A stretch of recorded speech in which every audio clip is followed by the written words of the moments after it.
What's up, everyone? Welcome to the Down Dog Athletics Podcast, a competitor's guide to mental health and mastery. My name is Paul Klingen, and I'm your host. I'm a former D1 baseball player, current yoga instructor, and personal trainer out of Seattle, Washington. And Down Dog Athletics is all about breaking down the stigma around yoga, meditation, mental health, all things that want to help bridge the gap for men, athletes, and really just the hyper-competitive people that haven't really found a way to cross that bridge yet. Maybe they don't even realize that it's something that can totally unlock their life and really bring them up to a higher place. Today's guests are Jason Loebig and Bret Gornik of Live Better Co., where their motto is Best Day Ever. I went on their retreat in El Salvador last November, and it was one of the best times ever. These guys are yoga instructors, Barry's instructors, Nike master trainers, and their whole goal is to help people live better lives through the different pillars that they will talk through. Really excited to have them on. So without further ado, I want to bring to you guys Bret and Jason of Live Better Co. Every day. Jason, Bret, thank you guys so much for coming on the show. A couple guys I really look up to, a couple different badass instructors, both for Nike, run their own business, Live Better Co. Been on their retreat. It's an amazing time. We'll get into it a little bit more later. Also teach Barry's boot camp. Pretty much whatever kind of modality you want to train in, these guys can help you out. They can also teach you how to rearrange your day so that it is literally the best day ever, speaking from experience. So Bret also just got the coolest dog ever. How is that little pup doing? Oh, he's the greatest. He's just a little ball of excellent energy. He's just the best dog ever. For anyone listening, if you get nothing out of this podcast except following his dog, you will have had a better day. So at Theo Avocado Wolf. At Theo Avocado Wolf. Episode. Exactly as it sounds. Hearing in the background saying Theo Avocado Wolf, just like one, like you play a Beatles record backwards and it's like subliminal messaging. This episode. Yeah. That's funny. Oh man. So we'll just go kind of into something that happened today. Jason had a picture posted on your guys' social media account talking about his journey. You guys each had individual journeys. I'd love to hear how they both were kind of paralleled and how they both were different. And full transparency, everyone listening, the reason I'm doing this podcast because Bret told me to send it. So all the training, all the yoga, all the down dog athletics-ish is because Bret was like, dude, why are you at Amazon? Quit. So these guys really good guys paved the way for a lot of people, including myself. So Jason, kind of just share what that image is about. And, you're a CPA. You're working weekends, flying all over the country. Yeah, it didn't start fun.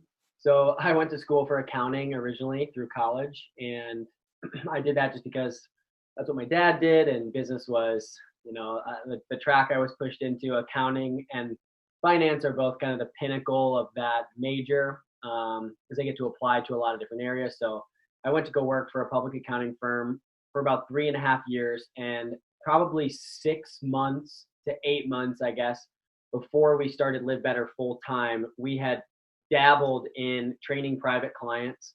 So the first client I ever had was actually a girl that I went to high school with. My second client was a guy I played soccer with in high school.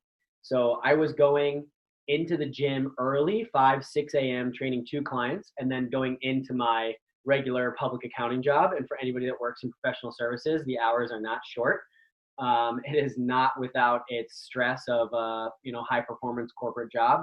And unfortunately for me, actually, our busy season of the group that I worked in was during the summer. So this whole experience was just driving me towards finding a better outlet for my time to make a difference. And that's always what work has sort of meant to me. It's like, this is what I'm doing for money, but this is also what I'm doing for impact. And those things got very incongruous after, a couple of years of doing something that I didn't really love. Bret and I met in college through my now wife, who I would go to visit. And Bret can share some of that story. But Bret was coming back to Chicago and visiting. And yeah, a lot of drinking. And Bret was coming back to Chicago and visiting. We didn't drink these. Not the different kind of fermented drink. And Bret was coming back to visit, and we had started to meet, and Live Better blossomed into this protein bar company. It was a recipe that Bret had already started to develop. Through that, I was starting to train on the side, And, you put one foot in front of the other, and fast forward to when that picture was taken about a month ago. Both Brett and I, as you alluded to in your intro, are Nike trainers and Nike run coaches. So that was some Nike run gear. We both teach at Barry's, which you do also. We've got private clients. We have a retreat that you've been on.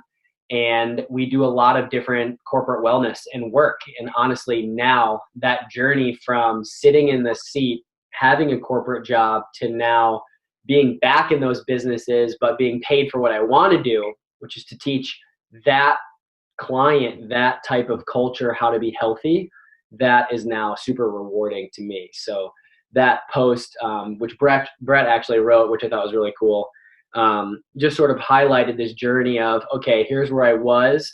And it doesn't just happen overnight. Like, you need to work towards these things and build the life that you kind of want.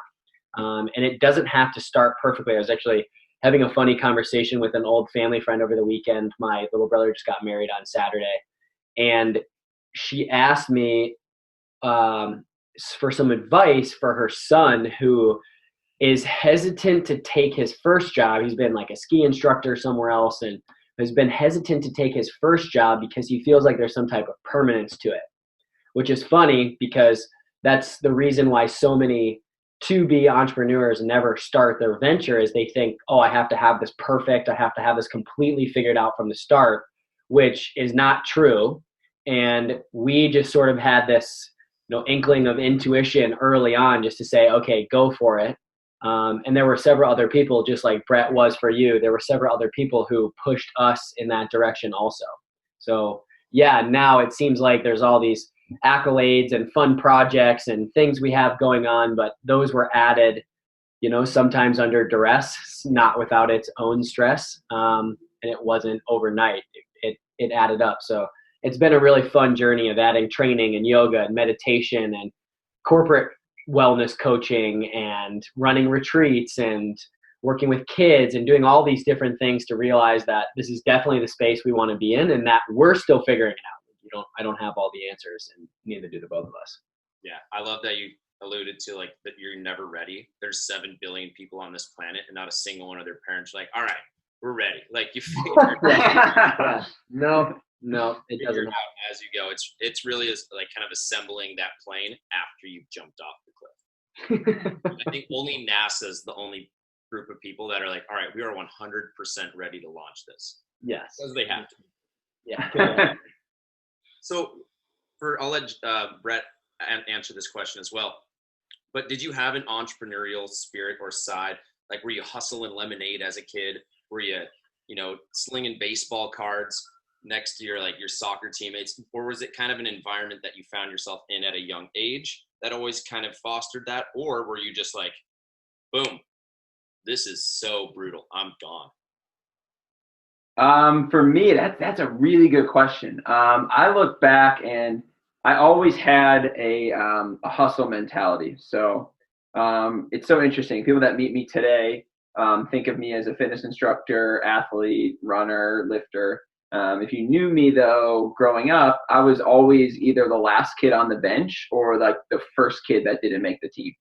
And so right now, like, my life revolves around fitness and wellness, and it kind of has a little bit in its entirety, but it was always about the hustle. So I never was a naturally good student. I never did well on like standardized testing.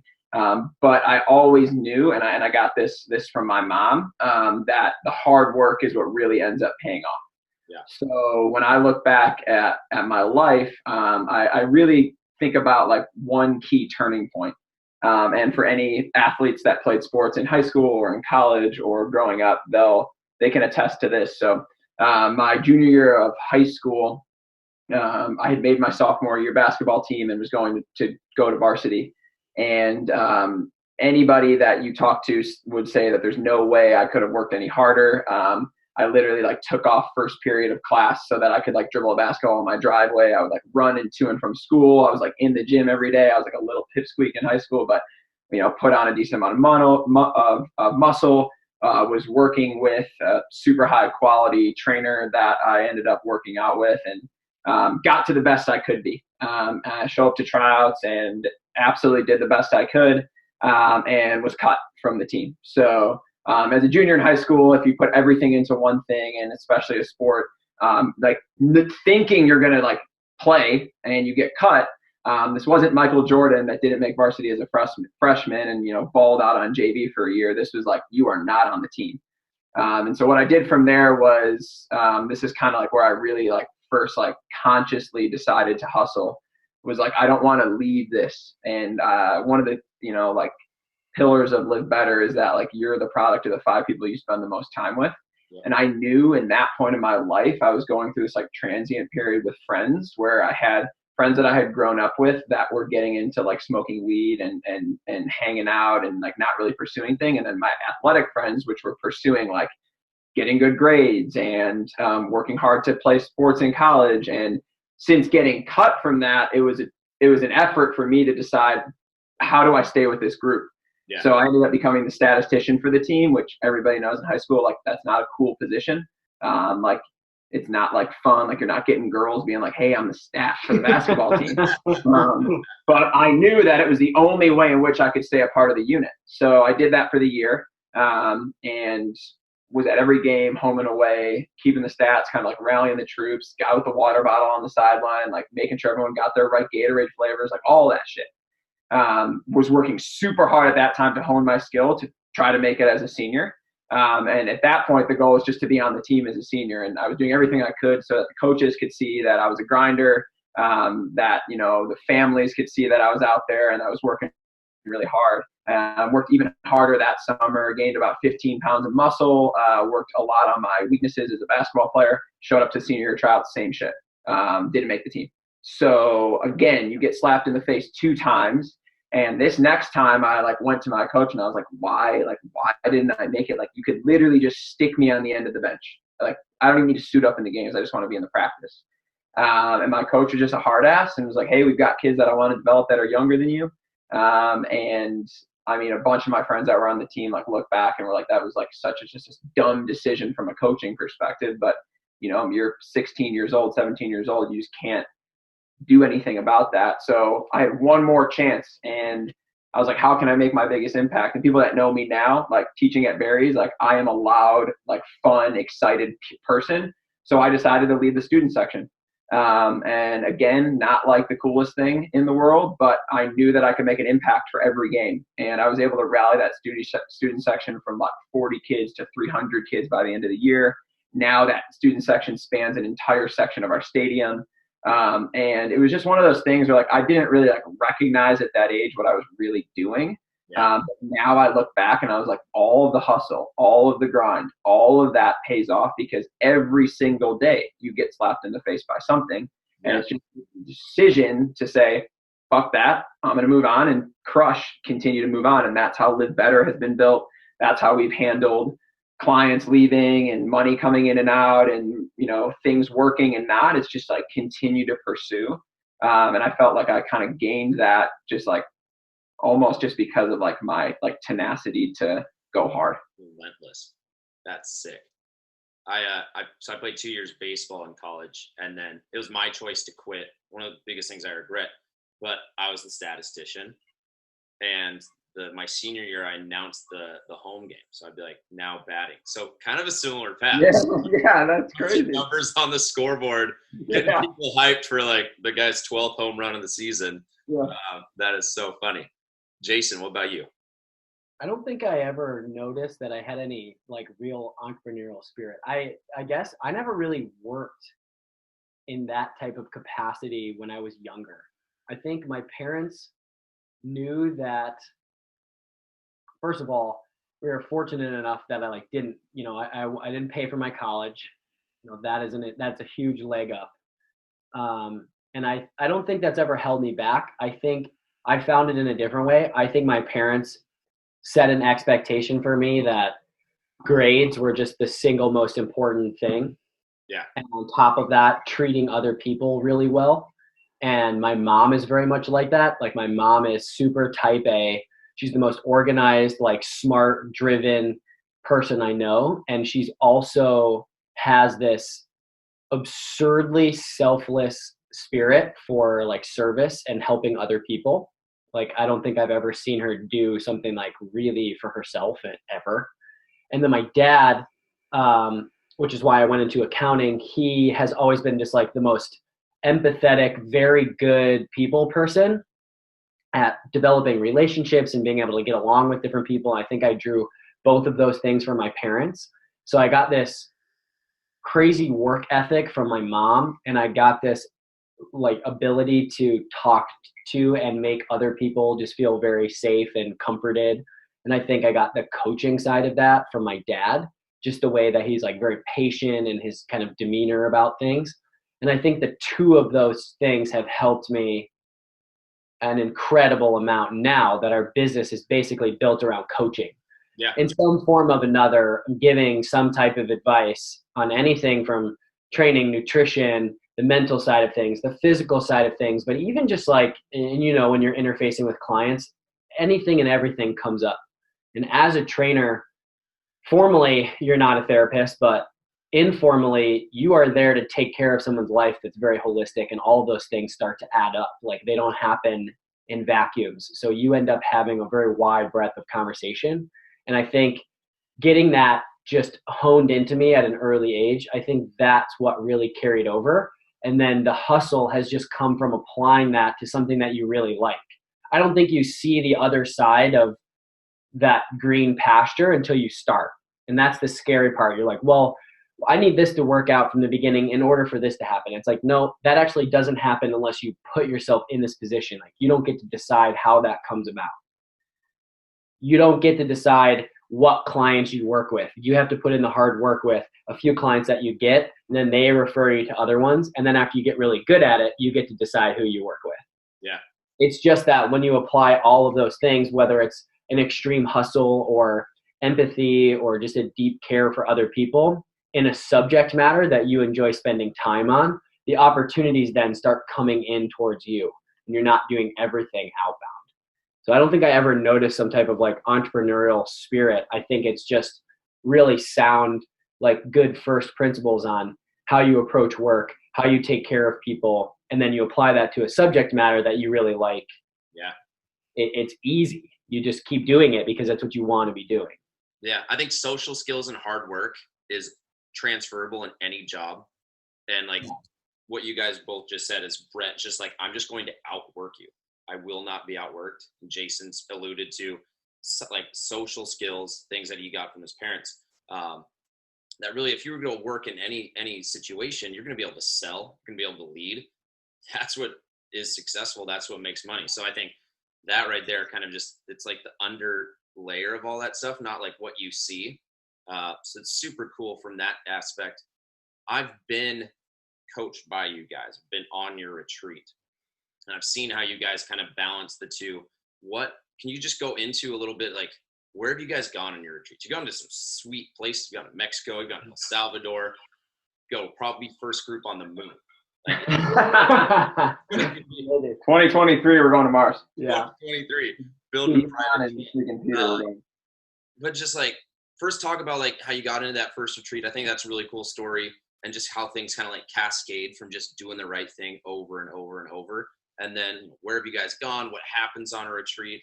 And I'll interject some like funny stories of dancing like Channing Tatum if it.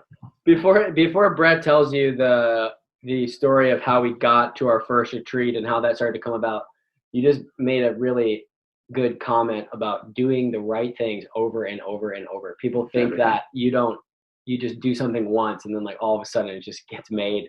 Yeah. When you work in a corporate world, you have very specific responsibilities, and you do one thing, but you don't necessarily always see the really big picture because you work in one division. When you're an entrepreneur, you work in all of those things. So like, we are the salesmen, the marketers, the finance people, the lawyers, everything, until you start to outsource some of that. And I think what happens is people get very scared about trying to get everything right every single time. But kind of like I mentioned about just having very good first principles about like the way you approach work, the way you do something, And especially all the small things, like over and over and over the right way. If you're willing to take a stance and just do the work well and outwork everybody else, and you keep doing things the right way and you're willing to be patient on that, it will just work out. Yeah. And these retreats are definitely a good testament to that, because the first couple were definitely just like a little bit more difficult and kind of squirrely, and we winged the first few for sure. Like, you don't have a good blueprint for how these are going to go. So yeah, so I mean that's everything. Like, that's our whole motto in our business, is just continue to go at it. And one of the books that we give out, or the book that we give out, is called The Alchemist on the Trip. And if you haven't read it, read it. And it's the story of this boy that essentially like goes out on his journey and has all these things that kind of happen to him and he chooses to do, and he's trying to essentially like find this end goal. And we give that book out because it's our story. And I allude to that because when we were going to find our first retreat location, Jason was reading that book at the time that we were doing this. So it's just like one of those crazy, intersections of like spirituality, being in the right place in the right time, and pursuing your purpose and your calling, and then they just go ham, and then it just works. Yep.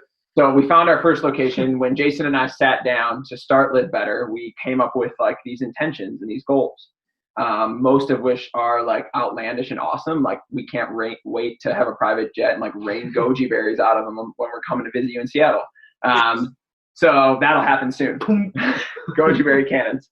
But one of them was, we love to travel, we love wellness, and we want to bring them both together. So we're like, let's host the best experience at a destination possible that is outside of yoga, that is outside of fitness, that is outside of nutrition, and brings everything together.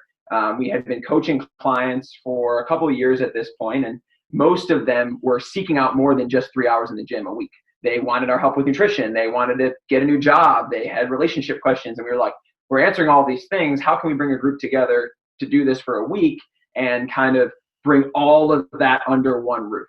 So we were like, wellness retreats. And again, I had been training a client, one of my first clients ever, that helps run a business that does wellness, or that does travel agency work for a bunch of Central American countries. And they were just taking on El Salvador as one of their clients. And this might be TMI, but he essentially said, hey guys, you guys can come as travel agents on this trip. I have some extra tickets, and you can check out El Salvador and see if it's a place you want to run retreats. Technically we are. Yeah, technically we are. Yeah, we've actually brought more business to El Salvador than any of the other travel agents that have gone on this trip. Combined. Yeah, combined. Also, we shot all the media for El Salvador. So we've done a lot for the country. It's an amazing place. But we go down, and we weren't really sure what we were going to do. We brought our photographer, Ryland, with us. And we were like, let's just go check it out. Like, we got a free trip to a country we couldn't have pinpointed on a map the year before. And so we show up there, and we are essentially getting shipped around, like looking at different locations and all this. And we come up on the last full day there. We're in this like auditorium, and it's kind of a round table thing, like kind of like a conference where you're like checking out different booking companies and kayak companies and hotels. And there's this one resort in the corner, and we're like, let's go look at it. And my client was like, you should check that one out. So instead of going to every booth, we go to the one, and we're like, this is where we need to go. So we charter a car, semi-shadily, 4-hour drive to the resort, knowing that like when we get there, it's literally going to be sunset, but we're like, we need to see this. And during this ride is when Jason's reading The Alchemist. And if you've ever read it, you're just like, holy shit, this is the drive. Like, this is pursuing your personal legend. It's this thing. And he keeps reading quotes off the page, and we're all sitting in the car like, this is insanity. Yeah. You go up to the resort, you walk down this driveway, and it's the most epic like experience ever. We grab 2 surfboards, we run out there, we hit the waves, we come back in, they make us freaking whatever they have left. These grilled cheese sandwiches were the greatest grilled cheese sandwiches of all time, because that's all we had to eat. And we're like, we're going to do a retreat here. And then we book it back to the final party of the night for all these travel agents. We come back home, and we hosted a retreat there less than 6 months later. And now this will be our 7th retreat that we're doing. We've done El Salvador. This will be the 4th time in El Salvador. We've done Nicaragua. We've done Tulum, Mexico. We've done Whistler, Canada. And we've done groups of private groups. We've done corporate groups. And these retreats are like just as holistic as you can get from an experience. And the people that choose to come, like yourself, Paul, are just people that seek something different, that choose to get uncomfortable on purpose, that want to challenge their own status quo that they've set for themselves, and piggyback off each other and learn how to do cool shit in a week and then apply it for the rest of your life. And the experiences are just insane. We're launching our next one. It's going to be November of this year, in El Salvador again. So we're really excited about that. And it's a magical place, and the retreats themselves are the best thing and the most fun thing that we do. And Jason said the first few we kind of winged, and we've had so many fun stories, but now it's like a honed machine. And obviously there's differences in every single one. The community that comes is different, but these retreats are not just yoga. They're not just surfing. They're not just good meals, and they're not just a week away from your real world. This is your real world for the week. Like, this is the best week of your life, and the 1 week in your life that will change the rest of the trajectory of everything you do. Yeah. But it's almost like the things that you're doing is like meditating, community, working out, like eating like good food. Like, that's transferable anywhere. I can do that in New York. I can do that in Spain. I can do that in El Salvador. I can do that in Seattle, Chicago. It's like, that's what makes it the best thing ever. Like, sure, it's amplified because you got like some of the best waves that you'll ever surf, and the sunset's fantastic. But like, that's not real life always. You're not going to be able to live there, but you can carry over everything that you guys do there. Reading, like laying in a hammock reading. I could go buy a hammock right now, read a book in 20 minutes. Yeah, Exactly. and that's the purpose. I think you need that. I mean, that's why we don't run that retreat downtown New York. There's a purpose to getting you out of your normal environment. Just like it's really hard to check email and get hard work done when you're lying in your bed. You're going to fall asleep. You have these distractions. Like, you've got your phone and your computer, and not that we don't allow people to have those on the retreats. A lot of people do work, but you just don't have the same distractions you do at home life. You don't have those same little triggers, and you don't have the same spaces that make you think and make you feel certain ways as home does. That's why people like traveling. It gets you outside this normal, comfortable sphere, and you're willing to try new things. You're willing to meet new people. You're willing to have tough conversations because the environment itself is conducive to doing that.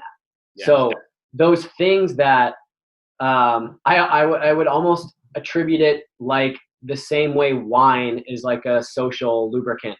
It just facilitates a simpler connection between two people when those inhibitions are lowered. The same thing happens when you're sitting on a beach. Your stress is down. Your guard is down a little bit, and you're just more willing to try these things. You're more willing to allow yourself the break to read in a hammock. Whereas at home, you're like, I got to rush through my task list, or I got to get all my work done. Or I got to go meet this person or talk to this person. It's like all that's just been taken away. And you are now in this safe place to think about anything you want. And we obviously prompt that and guide that by the activities we do, to make it a productive experience and to make it something to say, okay, now I've learned something. I've taken away all these actionable techniques, whether they're meditation or yoga or working out or journaling, or the types of discussions you want to have or the people you want to be around. We allow those to flourish on the retreat, and that is ultimately what you do get to take home. Yeah. I think one of the things I took away too is how many times have I gone on vacation and I just come back beat. Like, every habit I'm creating is outside of what you normally would want to create. I'm staying out late, drinking like crazy. I'm eating foods that I normally don't eat. Yet there you guys are able to create a place where it's like you're waking up early and being active. You're getting to bed at a decent hour. Obviously still having that fun time in that community, but it's like you create a space to like instill habits that it's like, sweet, now go apply that, and every day is going to be sick. Yeah, it is. It is. And when you repeat that for multiple days in a row, your growth inside that week is insane. The barriers that you can break down in 6 days there is way faster around people who are also supportive of you and encouraging of you and non-judgmental. The conversations you have with somebody that you might never talk to while you're at home, just because you're normally around your group of friends or your coworkers. or your peers that you know. This is just different. It's just judgment free, and it's whatever you want at all times. And the nice thing about that type of environment is after movement and good food, like what you want are to produce healthy habits. And that is what you get to take home. It definitely shows you that there's another way to travel, number one.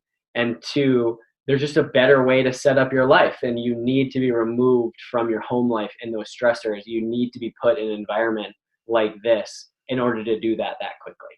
Yeah. And there's something you guys do really cool at the end. I'm not going to spoil it. I feel like it'd be telling you who Luke Skywalker's father is. Something that was so powerful, it still has stuck with me.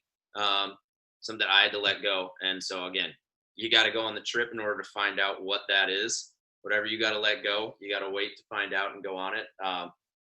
Yeah, man, I can't wait to go on another one.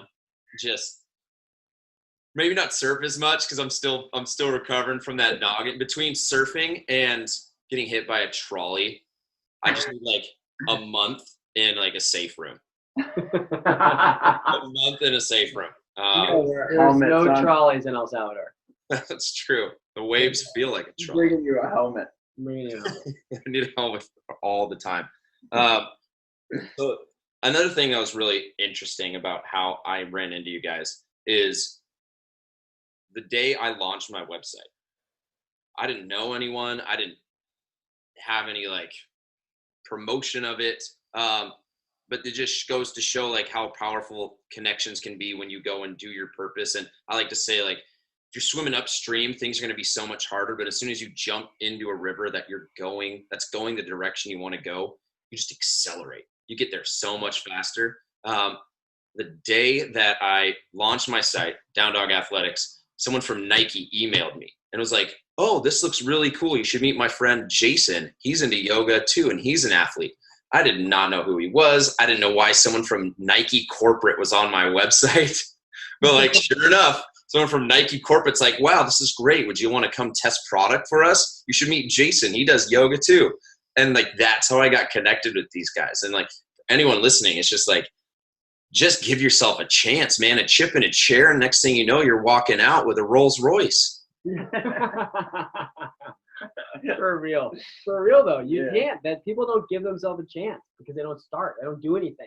The only reason that happens is because you had a website. Yeah, and like the yoga. I mean, I want to get into that a little bit too as well. Like with you guys, like yoga is such a big thing of what you do, but as like guys and athletes, you guys understand there's the stigma. There's like the science and the spirituality and all that stuff blended with it. As people who do everything because it needs to have a function and a purpose and a reason behind it, how does yoga, obviously as a spiritual avenue, exist in your life? But also it's like, there's some things where like you don't want to be super flexible and doing the splits is not functional. There are some things that are super beneficial.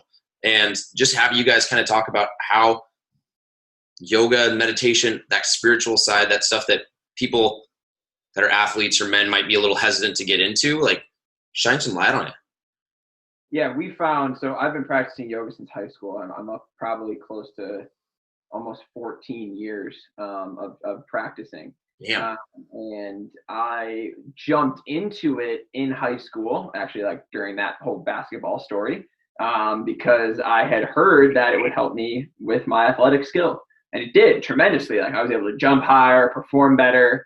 And then I was like in the classes being like, wait, this is also like a super vibe. Like I am feeling great. I'm walking out like all like good and spiritual. And my mom was the one that introduced me to it. She's been practicing yoga for years. And it was one of those things that like I stuck with then and then fell out and then like would go to college and like just lift and try to get my bench press up to 300 pounds and like try to not be able to touch my shoulder because my biceps were so big. And then in the summer I would go back into yoga and it was like, yeah, you're close. You're almost there. And, you know, I would float in and out. So I've been floating in and out for that amount of time. And it was always interesting for me because I've never had that guard of feeling weird about talking about spirituality, talking about how I feel. And I'm not the best at it, but it's never been something that's like been hard for me to communicate. And I honestly think that the yoga was a huge factor for that because at that early age, hearing about those things and being taught yoga. And I actually did a lot of yoga with one of my best friends growing up, who's like a super good athlete and probably one of the most masculine people I know. We would always do yoga together. And so it was just like a thing for me. It was never weird. It was never something that I thought was like non-masculine until I started to pursue it as a profession and realize like most male teachers that teach it aren't also like doing barbell complexes and going into berries and hanging from rings over the lake and trying to do backflips and stuff. And so it was just one of those things where I was like, okay, we can bring this to a lot more people. And I think Jason and I are unique in the fact that we use yoga as a tool, but we also just accept yoga for what it is as well. Like it is a performance enhancer for athletics. There's no doubt you will be a better athlete if you can move your body and understand how your body moves within space and practice proprioception and stand on one foot and look at one thing. And those things help. But there's a side to yoga that is also just like being in the moment and being spiritual and having that understanding of connecting your mind to your action. And that's where we love to focus on is our flows. The creation of the actual athletic component is very athletic in nature. We're doing movements that can translate to the court or to the field or to the track. And on top of that, the messaging behind it is a story. So every flow that we come up with, we kind of name the flow and we tell the story during that flow of how your body is moving, why it's getting from point A to point B. And so the movements are one thing, very athletic, very postural driven, very muscular driven. And our cues are very much like that. And then the flow itself, though, is very much around connected. Connecting to the community, connecting to yourself on your four corners of your mat, setting that intention of starting your website or of breaking down a barrier, of trying new things. And this could be a male that is his first class or a female that is her 100th class. It doesn't matter. We really try to find that intersection point within yoga. And it's been something that's so fun because we teach it together. We do a bunch of rooftop yoga classes around in the summer, getting like 60 to 100 people up on roof decks all around Chicago and kind of just teach our vibe. And it's so fun. After each event, people come up to us and be like, gosh, that was just such a unique style. And the flow itself, like if you just did it off an app, you'd be like, yeah, that flow was good. But it's so much more than just the movement. And yoga is breath connected to movement, not movement connected to breath, which is something that is beyond anybody. Nobody recognizes how important the breath is in anything you do. So we try to start with that. And then as your athletic pursuits go up, as your stress levels go higher, you can come back to that off the mat. Yep. Absolutely. I just recently started doing kind of like a seminar on breath, and it literally affects every single part of your life. And I think that's something that like doesn't get highlighted in yoga.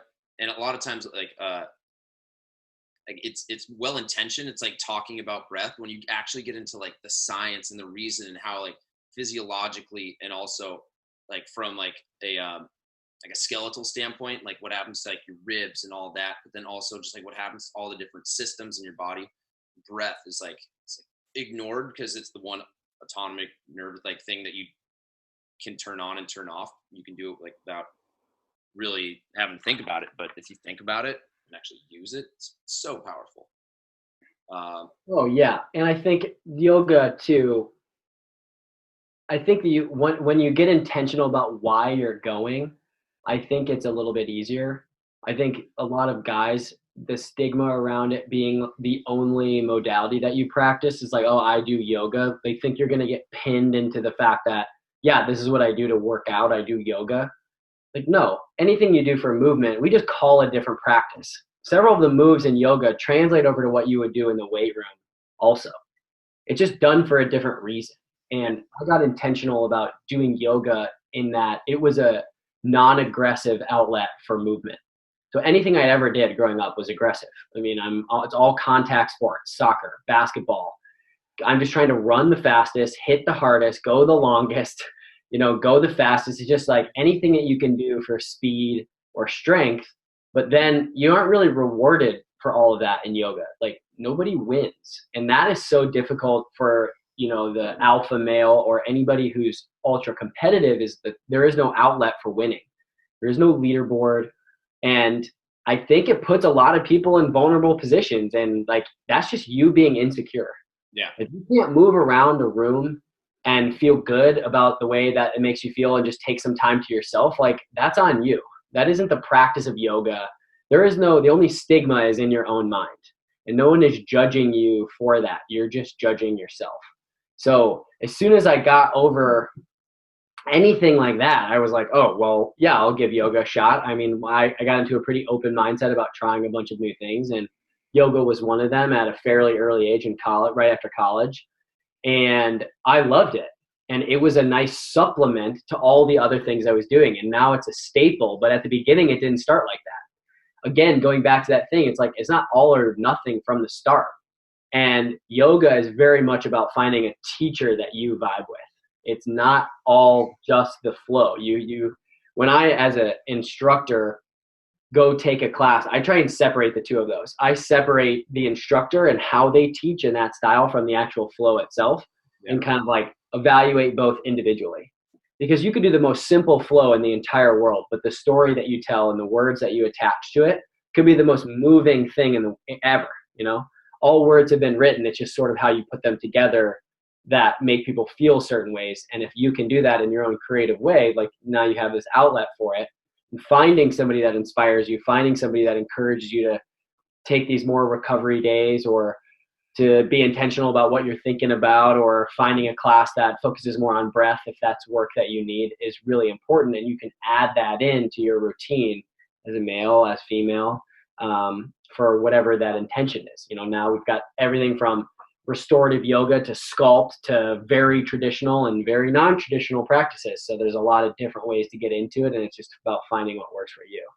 Yeah, I think the intentional thing is the one for me that's the easiest to transfer. Whether it's business, sports, yoga, it's like, why are you here? What are you trying to get out of it? Go execute on that. In a sense, and like yoga, you're not going to like execute because you're following someone, but you're also going to want to do what feels good in your body. I like how you mentioned, like, it is totally the story, and it's a completely different from like what your practice is, what you're feeling and what you need versus what they're saying. And they might have you do like some crazy poses, but if they're detached or you're detached, like it doesn't necessarily really matter.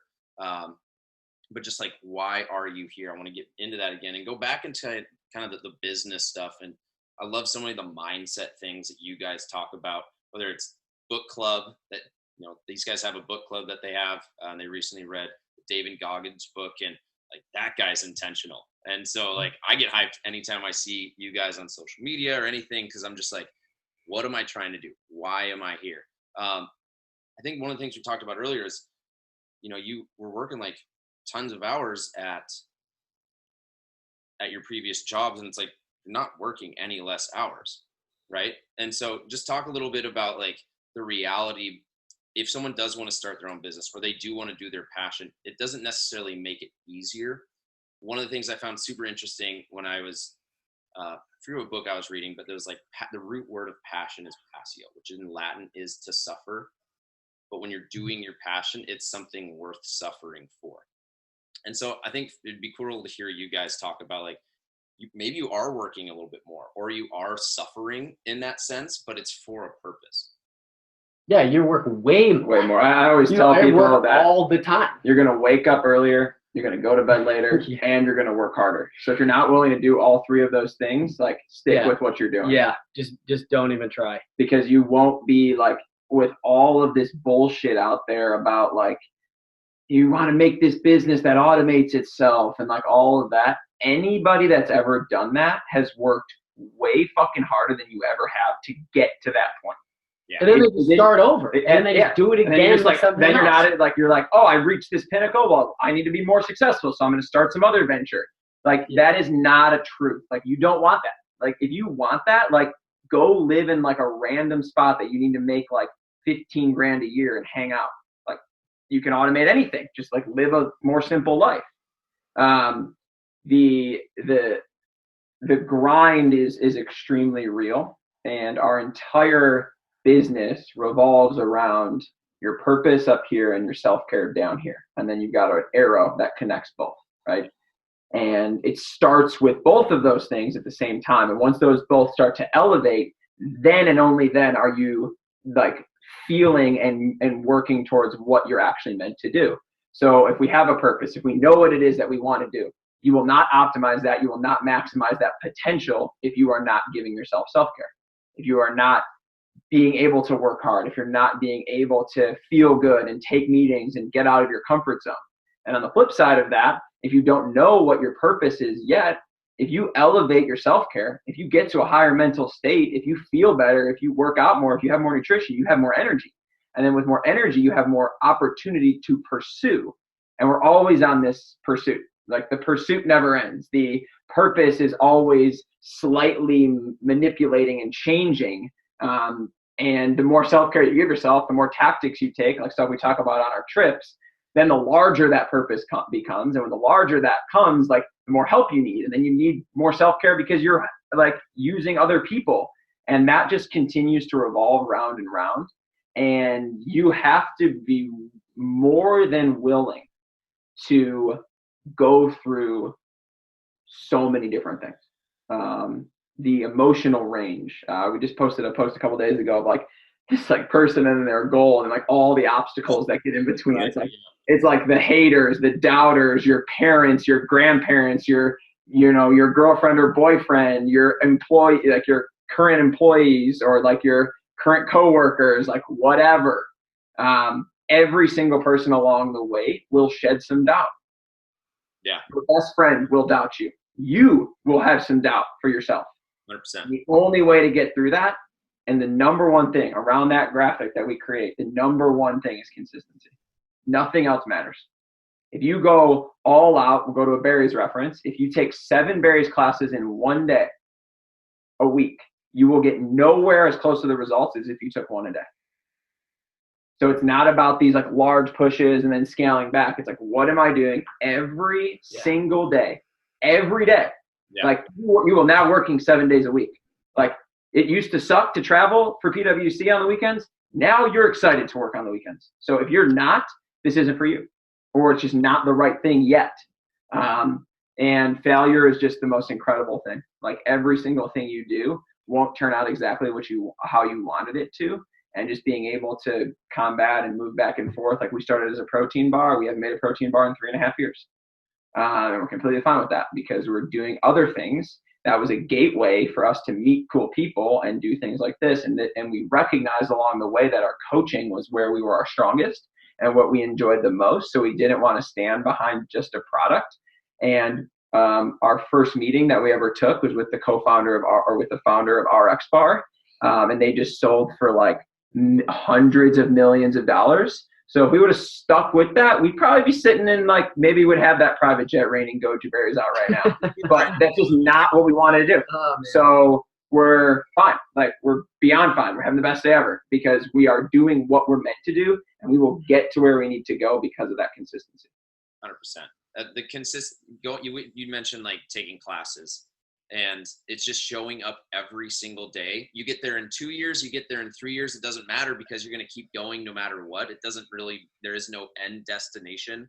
With every single online training plan, you will beat that training plan if you had a book that was 365 pages and you had to just every page said, go to the gym today. Yeah. It's better than any plan you could ever write. If you went every single day, you will get better results. And Jason always says it like a good plan not followed is a shitty plan. It doesn't work. 100%. Do you guys ever feel like you're not doing enough? All the time. But you don't see this is the problem. Like and we took the hard route. You know, whenever I counsel somebody on starting a new business, I would say pick one small thing and grow it into one big thing. Don't pick a million small things and grow them into a million kind of small-ish things. It just doesn't work very well to add on like that. I think we've come in the back way, roundabout, by doing so many different things. We've now built a community across a lot of different outlets. Yeah. In a lot of different communities. And our true ability is to bring those two things together of people from all different ages and demographics and locations and wants and wishes and show them that there is this sort of commonality and similarity to being human. And we're better at being kind to each other and loving each other when you're healthy. Because it's the people who can't handle the stress who blow up and say mean things. And it's your coworker who can't handle the stress that blows up at their boss, and that's causing the issues in the office. It's like you just see these people not being able to handle their own shit, essentially, and that comes out in the form of backlash towards other people. And we've realized, okay, well, health is sort of the baseline of that. Then getting people to really follow what they're purposeful about and passionate about, that's sort of level 2. And then when you get more people on those paths, those people connect, and then those people make each other better.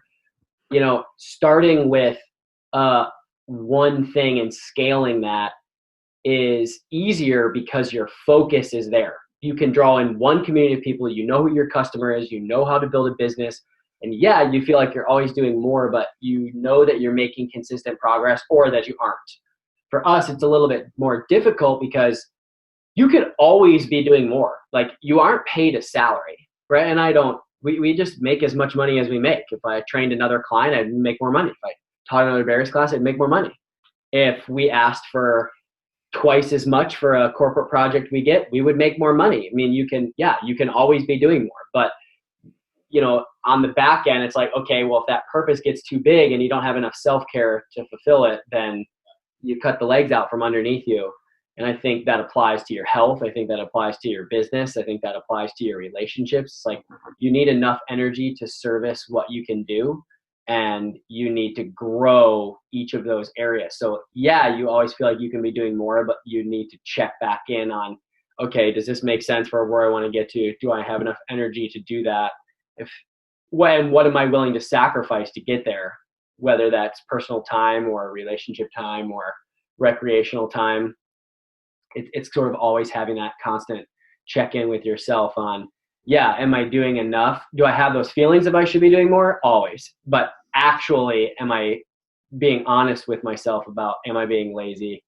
Am I being productive? Am I sleeping enough? Am I training enough? All those questions start to come up. And those are like, that's the right question. Yeah, 100%. It's a little more retrospective in terms of like, what have I accomplished, and am I doing enough that's going to sustain me to keep going? Because I just keep coming back to that, just like the best abilities, availability, and just keep showing up. It's going to continue to grow. You're not going to regress and turn into Live Okay Co. Like, you're gonna keep getting better. You'll keep getting more efficient. You'll keep having better systems. You'll meet more people. And I think in so many different things, that's parallels in your job, in your fitness, in your relationships. Like, if you just don't stop, sky's yeah, it's better. It's not, to your point, it's not like, live fine. Like, I'm fine. No, just better. Just better tomorrow than you are today. Better today than you were yesterday, and then you're good. Cool. And that's on you. That's on you. That's sort of like the basis of our business, is continuing to have that mindset. And yeah, that definitely creates some angst about, I could be doing more, but you are, as long as you put in a little bit of work consistently, like, you are doing more. You are doing enough to grow from where you were yesterday. Totally. Guys, this has been sick. I think anyone who listened got a ton of different things that they can take away. And I want them to check out your retreats and every different thing, and give you like actual applicable ways to do this. When is the next retreat? How would they sign up? The next retreat is November 11th to the 16th in El Salvador at our favorite spot, Las Flores. You can go to our website, which is livebetterco.org, or just follow us on Instagram at livebetterco. And we release all the information on there. We've got a great email list that we send out once a week, every Wednesday, called Wake Up Wednesday. And it's got some very actionable, mindset-driven information. We put it out. It's inspirational and educational. That comes out once a week. And we put out a lot of different retreat material through that too. So I would say website and Instagram are where those two things are going to live. Signups will be live by the time you're listening to this. And the next trip is November 11th to the 16th.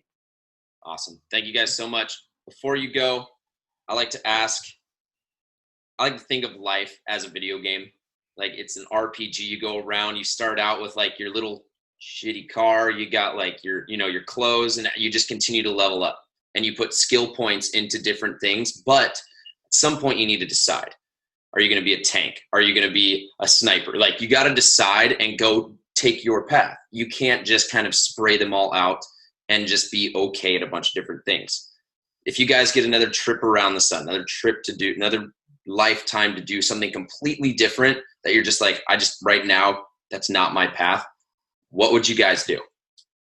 Oh, I know. I would be an entertainer. Justin Timberlake is. Can